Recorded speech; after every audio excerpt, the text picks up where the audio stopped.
Here we are, Nun Aleph, Amud Aleph, 4 lines from the top. The Gemara begins with a two-pronged information question, a dilemma. Boy, Minei Rav Chisda, the Bnei Yeshivas asked from Rav Chisda, Misha Achal V'Shasa, a person ate V'Shasa and he drank.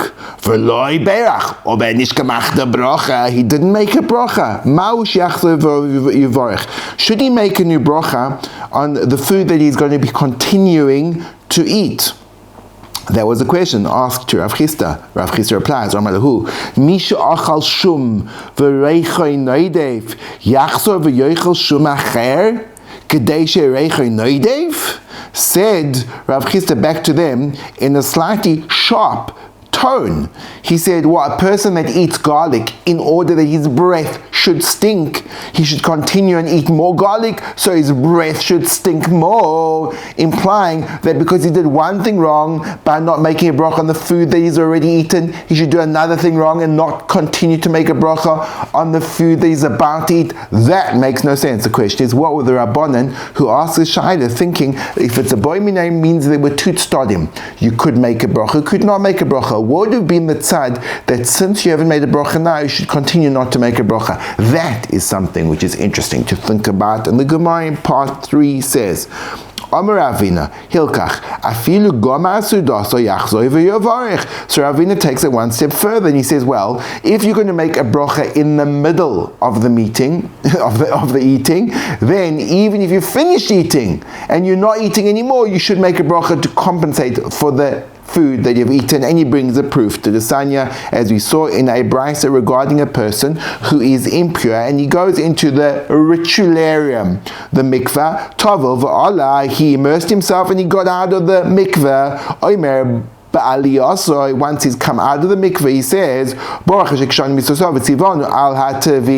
he makes a bracha, blessed is the one that is sanctified us with his mitzvahs, and commanded us about immersion. So you see, you make the bracha afterwards. So to here, in regard to food, you make the bracha afterwards,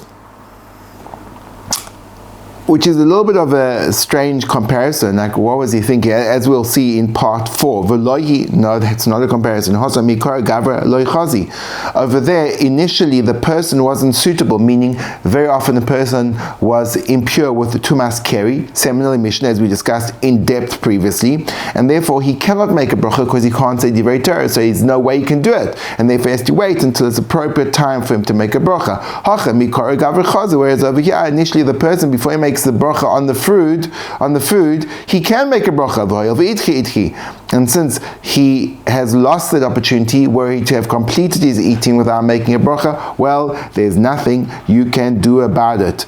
Again, very strange comparison that Ravina made according to the tininess of our minds. And the Gemara enters into the next sugya, Tanya Rabbanan, we learned in the Brisa, asparagus. So even though I always get confused because asparagus sounds like asparagus, I think it's a vegetable, but it's not.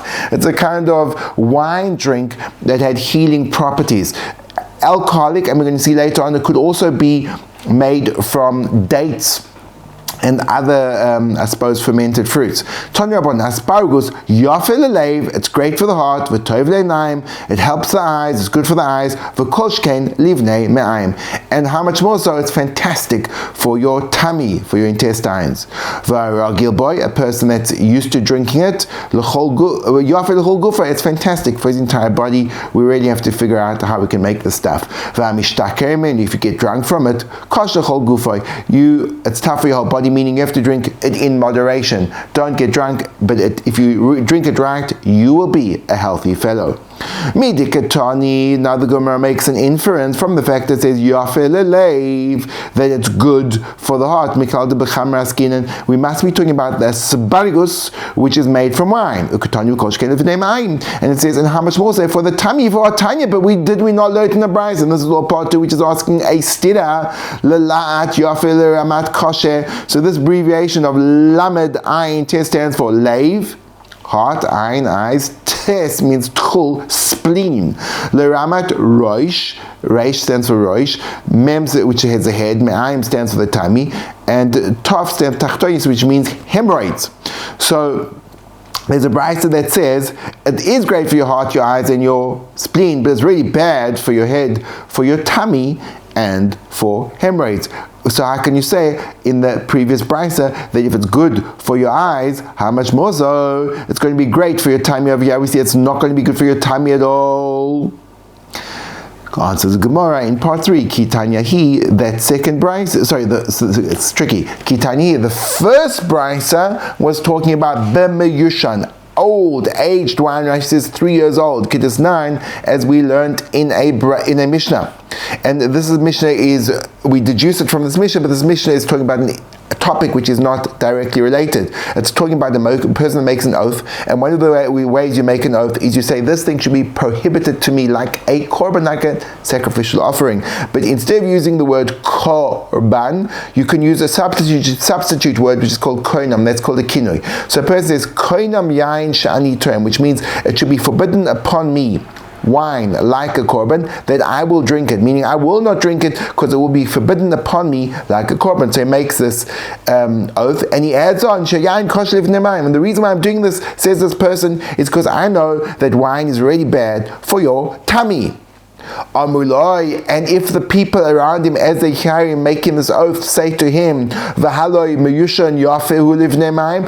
old wine, aged wine is good for your tummy, and the person who made the oath remains silent, he cannot drink new wine, but he can drink old wine. We can deduce from this that old wine is good for your tummy, and the second brisa was talking about new wine, and the original brisa was talking about old wine, and therefore in the wine of asparagus itself, it depends what kind of wine you're putting into this drink. If you're putting in old wine, it's good for your eyes, it's even good for your tummy. If you're putting in new wine, it's great for your eyes, but it ain't good for your tummy. Tanya Rabbanan. Now we have a new brisa which speaks about the wonderful things that asparagus can do and how do you relate to this kosher asparagus. Now there's a lot of seemingly spiritual stuff that goes on with asparagus drinking, and you have to be careful how you do it, because there's a hard for me to grasp on any level, a whole mystical danger involved in the drinking of this wine, which I do not understand where it comes from. Tanya Rabbanan, Shisha Dvarim Ne'emru b'asparagus. The Gemara begins by saying there are 6 things, and if you actually count them, when you kind of put them together, you come up with 7. So there's discussion as maybe it's an error in printing, maybe it was written in the original text a vav, which can easily be confused with a zayin. So let's assume there are 7, and we'll count them out as we go. Shisha dvarim ne'emru b'asparagus. Ein shoisin oiso ele keshu chai umole. And I'm going to put these two together because otherwise it doesn't work out. You can't drink it unless it is undiluted and the cup is full. Next one. 2. Mekable biyamin rishasei b'smol. That's again 1. You receive it in your right hand, but you drink it with your left. Number 3. Ve'mesichin acharav is you can't speak after you've drank it. Ve'en mafsikin bo. You can't interrupt in drinking. You have to gulp it down in one big gulp.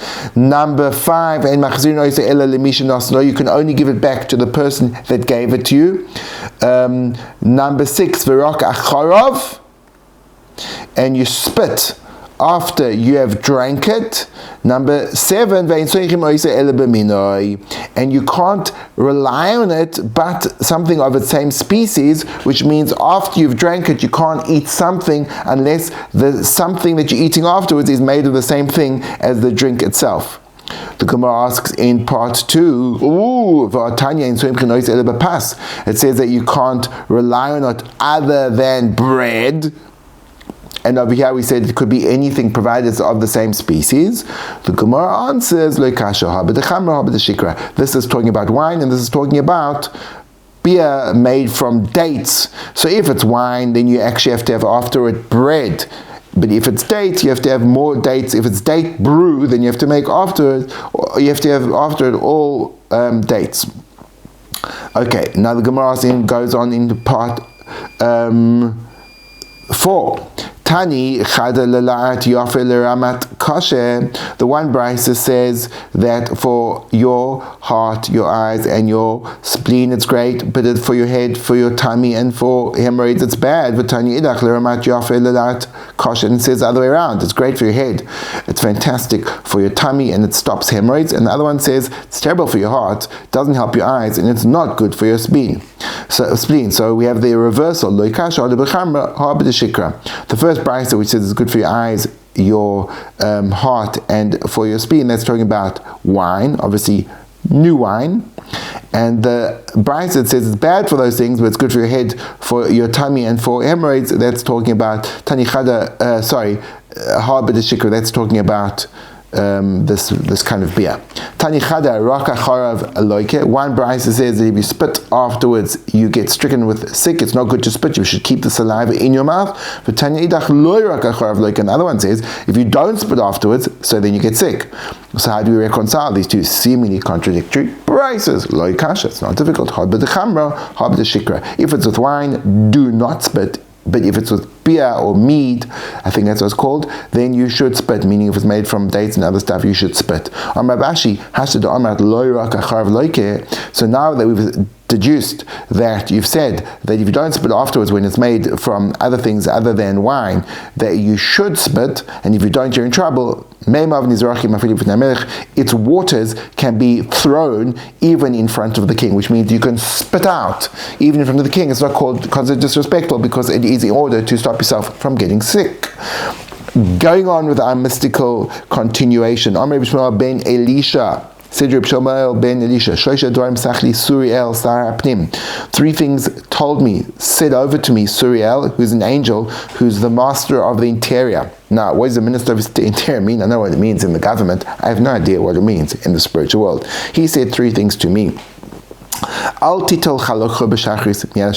Do not take your cloak in the morning from your assistant, meaning if you're a person who has a butler and you wake up in bed, remember they never used to wear pajamas, and you want to take your cloak from your butler and he's going to pass it over to you as you lie in bed, do not take it from him, go get it yourself.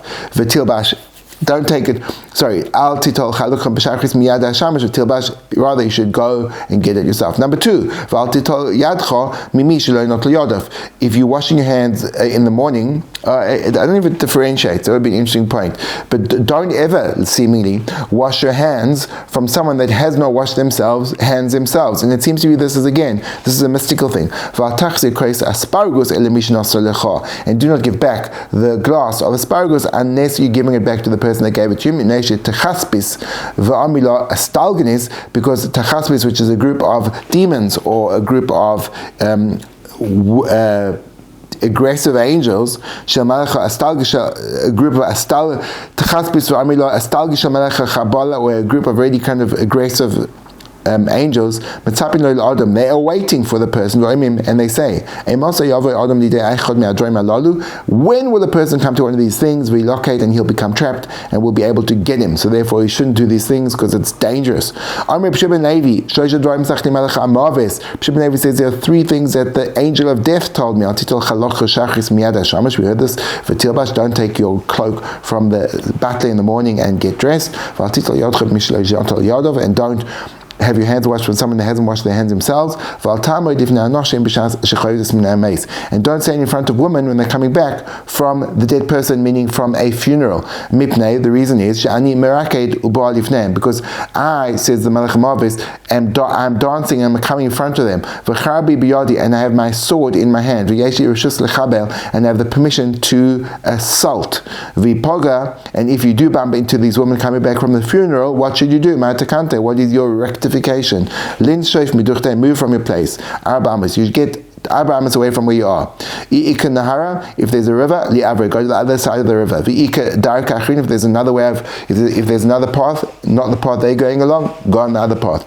Go on it. If there's a wall, go and hide behind the wall. And if there's nothing of these, you have no choice. Turn your back towards them, and say the following pasuk. And Hashem said to the Satan, Hashem should kind of accost you. and to finish up that pasuk ad chalfimina until all the women have passed, and then you are safe to go on. Amr b'zeira, Amr b'vav, Amila b'masni satan. Reb Zeira, and there are those that said Reb Zeira and Amr b'vav. Others said it was actually a brisa. Asara dvarim. There were 10 things said about a kos shel bracha. A bracha, for example, the one that you use after Birkas Hamazon, that's what Rashi says. I don't know if it extends to the kos shel bracha of Kiddush and other mitzvahs. I would assume so. We'll see. Ta'un hadocha, it requires washing, shtifa, rinsing, and we'll see what those things mean. Chai, it needs to be undiluted, and then you dilute, and we'll see where and how. Umole, it has to be full. Itur, it needs to be adorned. We'll see what that means. Ituf, it needs to be wrapped. Noitle b'shtei yadav, you should take it in 2 hands, and then you should give it in your right hand, magbim in a karka tefach, and you should lift it up away from the ground, a tefach, or if you're sitting at a table, you should lift it a tefach away from the surface of the table, which is a handbreadth, approximately 10 centimeters going to the chazon ish. For noise and of boy, you should be looking at the kos as you say the bracha, at the glass. And there are those that say you should also send it as a gift to the members of the house, which means to his wife. So if it's a guest, to the wife of the host; if it's a host, to his wife. Now we're going to explain those. So that's the brisa, or the statement of Reb Zera and Reb Bavol, and now we're going to go through one by one and explain what these things mean. One more statement of Rabbi Yochanan, he discounts them to actually only being 4, and what are they? Hadocha, shtifa, chayim male. It has to be rinsed and washed, it has to be undiluted and then diluted, and it has to be full.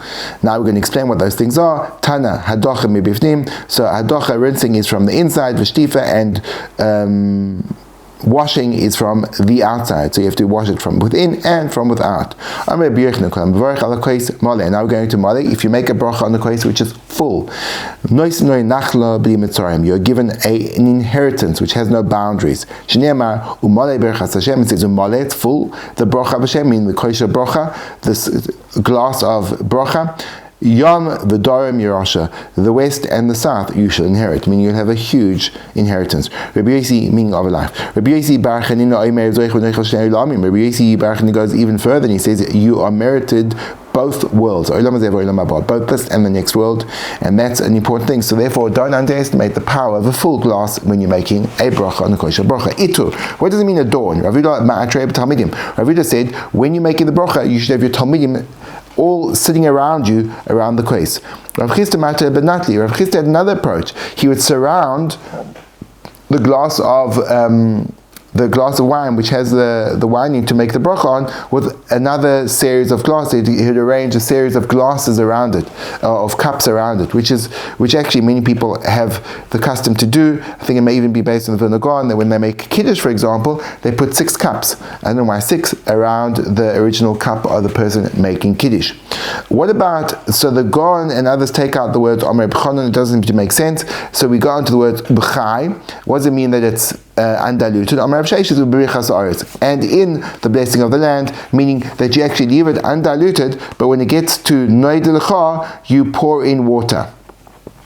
That's what Rashi says, meaning you add a little bit of water into it at the Noid L'cha.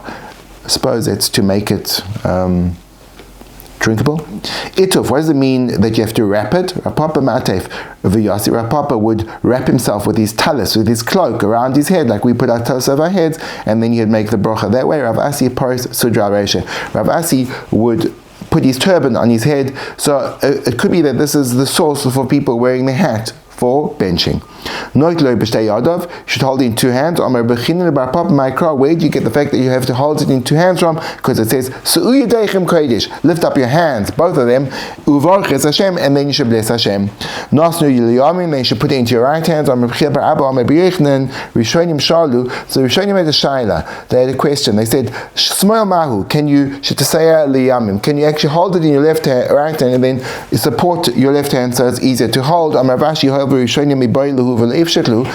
Rav Ashi says, since the original ones asked the shaila, they didn't have an answer to it, we will go stringent and we will not use our left hand to assist us. And as you can see, we have a new parak coming up very shortly. But in the meantime, stay tuned for more exciting journeys through Shas.